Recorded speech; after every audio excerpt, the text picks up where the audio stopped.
Hello bachcho, let's see this question. In figure, a 55 kilogram rock climber is in a lie back climb along a fissure with a hand pulling on the one side of fissure and feet press against the opposite side. The fissure has width 0.20 meter and the center of mass of the climber is horizontal distance d equal to 0.40 meter from the fissure. The coefficient of a static friction between the hands and rock is mu1 0.45 and between the boots and rocks mu2 1.2. A. What is the least horizontal pull by the hand and push by the feet that will keep the climber stable? B. For the horizontal pull of A, what must be between hands and feet? If the climber encountered weight rock so that mu1 and mu2 are reduced, what happened to C? The answer to A and D, the answer to B. तो बच्चों सबसे पहले हम यहाँ पर देखेंगे की concept. तो बच्चों यहाँ पर हमें क्या दिया हुआ, पहले हमारा यहाँ पर की कॉन्सेप्ट क्या होगा। एक तो हमारा यहाँ पर की कॉन्सेप्ट होगा न्यूटन्स लॉ ऑफ मोशन। हम न्यूटन्स लॉ ऑफ मोशन का यूज करके हम इस क्वेश्चन को करेंगे। अब हम बात करते हैं बच्चों सॉल्यूशन की। सॉल्यूशन तो बच्चों हमें क्या दिया हुआ है, हमें एक ऑब्जेक्ट दिया हुआ है। ठीक है, ये जो ऑब्जेक्ट है मतलब एक पर्सन है जो क्या कर रहा है, जैसे एक पर्सन है कि वो यहाँ से तो किसी वॉल मतलब एक फिशर है उसके थ्रू अपवर्ड जा रहा है। ठीक है, और यहाँ से वो किसी रॉक को पकड़ रहा है, यहाँ से ये किसी रॉक को पकड़ रहा है यहाँ से। ठीक है, तो इसकी जो डिस्टेंस है वो तो हमें दे रखी है W, और यहाँ से इसके हैंड से जो डिस्टेंस दे रखी है लेग की वो दे रखी है H। ठीक है, और इसका जो यहाँ से डिस्टेंस दे रखा है सेंटर ऑफ मास से वो दे रखा है D। यहाँ कहीं इसका सेंटर ऑफ मास है। ठीक है, COM है। ठीक है, तो बच्चों सबसे पहले ये अब ये क्या कर रहा है, क्लाइंबिंग कर रहा है और ये इस तरीके से क्या कर रहा है, ऊपर चढ़ रहा है। ठीक है, तो सिचुएशन आई होप आपको सिचुएशन समझ में आई होगी। तो अब हम आगे बढ़ते हैं कि यहाँ पर ये इसका लेग है।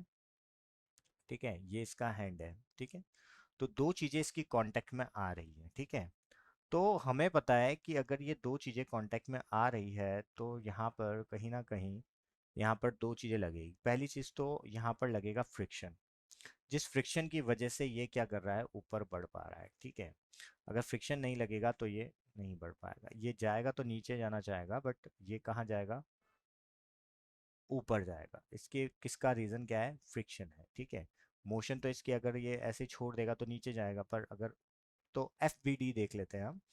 तो यहाँ पर जो फ्रिक्शन लगेगा वो अपवर्ड लगेगा। जैसे मान लेते हैं जो हैंड का फ्रिक्शन है उसको F1 मान लेते हैं और जो लेग का फ्रिक्शन है उसको F2 मान लेते हैं। ठीक है, ये तो हो गया फ्रिक्शन। अब इसके मास की वजह से यहाँ पर जो एक फोर्स लगेगा वो नीचे लगेगा, इसके वेट mg। ठीक है, अब नेक्स्ट अगर हम यहाँ पर देखें तो अगर यहाँ पर फ्रिक्शन लग रहा है तो ये दो सरफेस जब कांटेक्ट में आते हैं तो नॉर्मल फोर्स लगता है। तो यहाँ पर एक नॉर्मल फोर्स लगेगा N1 और यहाँ पर एक नॉर्मल फोर्स लगेगा N2।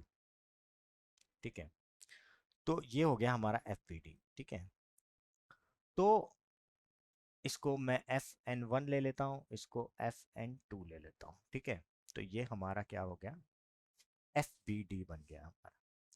तो सबसे पहला हमें ये पूछा गया है हमारे से कि यहाँ पर यहाँ पर जो नॉर्मल फोर्स होगा वो कितना होगा। तो पहले अगर हम यहाँ पर देखें तो अगर ये यहाँ पर इक्विलिब्रियम की कंडीशन में है, मतलब ये ना तो नीचे जा रहा है ना ऊपर जा रहा है, मतलब ये इक्वली इक्विलिब्रियम। ठीक है, तो इक्विलिब्रियम ऑफ हॉरिजॉन्टल फोर्सेस, अगर ऐसा है, ठीक है, तो हॉरिजॉन्टल फोर्स जो रिक्वायर्ड होगा उसमें जो नॉर्मल फोर्स लग रहा है लेग की वजह से और नॉर्मल फोर्स लग रहा है हैंड की वजह से, वो दोनों क्या होंगे, मैग्नीट्यूड में इक्वल होंगे।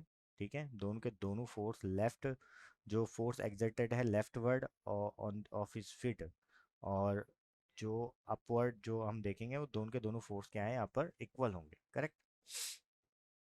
अब मैं यहाँ पर क्या लगा रहा हूँ, मैं ये भी निकाल सकता हूँ कि ये क्या होगा। ठीक है, तो अगर मैं फ्रिक्शन निकालना चाहूँ तो फ्रिक्शन क्या हो जाएगा, F1 किसके इक्वल हो जाएगा, मैं लिख सकता हूँ यहाँ पर Fn1 मल्टीप्लाई म्यू 1। ठीक है, क्योंकि इसने जो यहाँ पर दे रखा है वो म्यू 1 दे रखा है। ठीक है, और अगर मैं F2 की बात करूँगा तो Fn2 और ये हो जाएगा म्यू 2 के। ठीक है, अब मैं यूज़ करूँगा यहाँ पर न्यूटन्स लॉ ऑफ मोशन। तो न्यूटन लॉ ऑफ मोशन से मैं यहाँ पर इक्वेशन बनाऊँगा। तो जैसे कि हम इस FBD में देख सकते हैं कि ये जो दोनों फोर्सेस है फ्रिक्शन वो अपवर्ड लग रहे हैं, तो दोनों ऐड हो जाएंगे, और mg कहाँ लग रहा है, नीचे लग रहा है, और इक्विलिब्रियम की कंडीशन में तो हम इसको लिख देंगे 0। ठीक है, तो यहाँ से अब मैं क्या कर दूंगा, F1 और F2 की वैल्यूज को पुट कर दूंगा, Fn1 multiply mu 1, Fn2 multiply mu 2। ठीक है, माइनस mg इक्वल्स टू 0। अब दोनों दोनों इक्वल है, अगर हम इक्वेशन फर्स्ट से देखेंगे तो मैं कोई सा भी एक फोर्स निकाल लूंगा, जैसे मैं निकाल रहा हूँ Fn1, तो वो किसके इक्वल आ जाएगा, mg अपॉन में, हो जाएगा हमारा म्यू 1 प्लस म्यू 2। अब इन सब की वैल्यूज हमें क्या दे रखी है, पुट करनी है, और ये सारी वैल्यूज हमें दे रखी है। जैसे यहाँ पर जो मास है वो भी दे रखा है हमें, वो दे रखा है हमें। ठीक है, मास भी दे रखा है, तो मास को पुट कर देंगे, और हमें जो वैल्यूज दे रखी है तो वैल्यू लिखते हैं हम यहाँ पर पहले तो ताकि उनको मैं अगर ऐसा यूनिट्स में चेंज करना हो तो मैं ऐसा यूनिट्स में भी हम चेंज कर देंगे। ठीक है, तो जो मास दे रखा है वो दे रखा है 55 किलोग्राम। ठीक है, जी हमें, जैसे हम 9.8 मीटर पर सेकेंड स्क्वायर ले रहे हैं, म्यू 1 हमें दे रखा है। ठीक है, म्यू 1 भी दे रखा है हमें और म्यू 2 भी दे रखा है। ठीक है, तो दोनों की वैल्यूज हमें यहाँ पर क्या कर देंगे, पुट कर देंगे, म्यू 1 की भी और म्यू 2 की भी। तो म्यू 1 तो हमें दे रखा है यहाँ पर 0.45, और म्यू 2 हमें दे रखा है यहाँ पर 1.2। अब इन सब की वैल्यूज को हम यहाँ पर क्या कर देंगे, पुट कर देंगे, 55 9.8 प्लस 0.45 प्लस 1.2, और जब हम इसको पुट करेंगे तो जो हमारा फोर्स निकलेगा वो इसको कैलकुलेट करने के बाद निकलेगा 3.4 इंटू 10⁻²न्यूटन। तो ये हो जाएगा हमारा फर्स्ट का सॉल्यूशन। ठीक है, फर्स्ट वाले का सॉल्यूशन। अब हम बात करते हैं सेकंड की। अब सेकंड में कह रहा है कि अगर हम यहाँ पर टॉर्क को फाइंड आउट करें, अगर हम यहाँ पर टॉर्क को फाइंड आउट करें अबाउट इस फीट, तो torque torque about the point where his feet come in contact with the rock. तो हम क्या लिख सकते हैं यहाँ पर, अगर हम देखें यहाँ पर, तो अगर हम यहाँ पर देखें तो यहाँ पर अगर फिट से देखें तो ये जो पूरी डिस्टेंस है वो D+W हो जाएगी। ठीक है, तो एक तो इसकी वजह से टॉर्क जनरेट होगा, तो हमें जो पता है, हमें पता है कि जो टॉर्क होता है वो टॉर्क क्या होता है, R×F होता है। ठीक है, R तो यहाँ पर क्या होता है, distance from axis of rotation होती है। ठीक है, और F यहाँ पर क्या होता है बच्चों, वो होता है हमारा फोर्स होता है।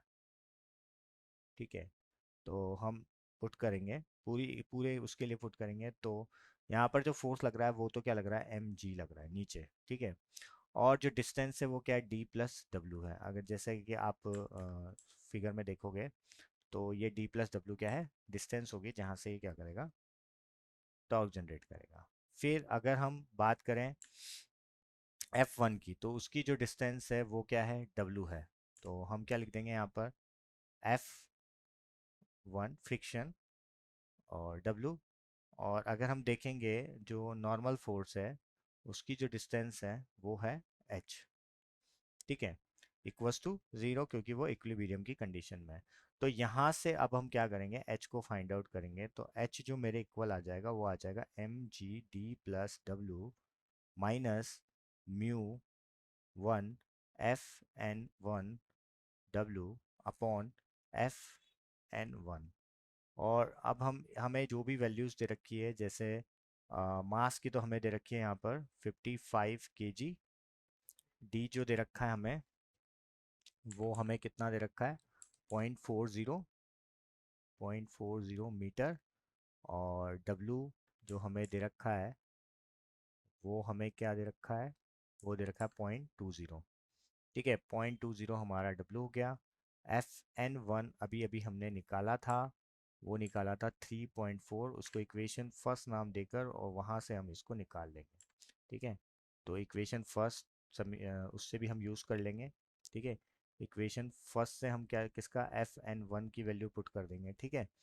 तो जब अब मैं इनकी वैल्यूज पुट करता हूँ, 55 9.8 0.40, तो क्या हो जाएगा 60 माइनस म्यू वन हमें क्या दे रखा था, 0.45, 1.45 3 इंटू, और जो हमें दे रखा था 3.4 इंटू 10⁻², ठीक है, 0.20 अपॉन में 3.4 मल्टीप्लाई 10⁻²।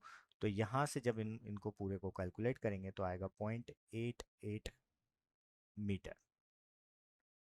तो ये तो क्या निकल गई, हमारी हाइट निकल गई, ठीक है। अब अब हम बात करते हैं नेक्स्ट, जो हमें सी में जो दे रखा है कि अगर both intuitively and mathematically coefficient are, ठीक है, जो कोफिशिएंट है अगर हम मैथमेटिकली देखें तो यहाँ पर एफ एन वन जो है वो क्या होगा, वुड बी इंक्रीज। वो क्या होना चाहिए, इंक्रीज होना चाहिए, ठीक है। क्योंकि अगर हम डिनोमिनेटर देखें तो वो कम हो रहा है, तो मतलब वो एफ एन वन इंक्रीज होगा इस केस में, ठीक है। और अगर हम डी वाले क्वेश्चन की बात करें तो, ठीक है, तो डी वाले की अगर बात करें तो हमारे लिए अगर मैं एच की बात करें तो एच जो होगा वो किसके इक्वल हो जाएगा, D plus W mu 2 plus D mu 1। देखो कैसे, ठीक है, डी प्लस डब्ल्यू म्यू 2, ठीक है, बाकी सारी चीज़ें कट जाएगी। ये जो हमारी इक्वेशन, ये जो मैं सेकंड है, ये सॉरी ये वाली सेकंड है, इस इक्वेशन से अगर मैं यहाँ पर देखूंगा इक्वेशन सेकंड से, तो मैं इसको लिख सकता हूँ इक्वेशन सेकंड से। तो ये भी हमारा फोर्थ का सॉल्यूशन होगा, ठीक है।